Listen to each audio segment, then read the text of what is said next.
அவன் கேக்குறான். இது நல்லா இருக்கு.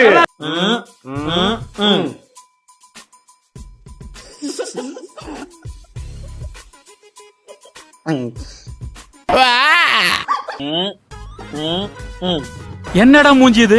இதெல்லாம் வியாபாரம் ஆகாது.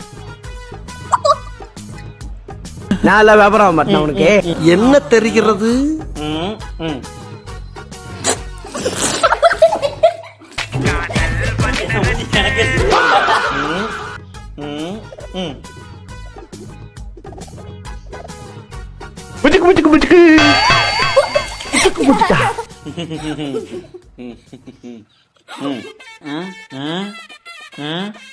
என்ன கட்டப்பா தலை புது நான்ஸ்டிக் தவா மாதிரி இருக்குது.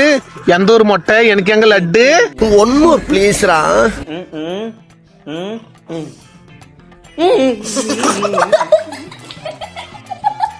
ரெண்டு பேரும் அடிச்சுக்கிறாங்க. அப்படி குப்புற ஒடிச்சு கால வைக்கிறான். எதுக்குடா சிரிக்கிறீங்க? அவன் வாந்தியே எடுத்துட்டான்டா டேய்.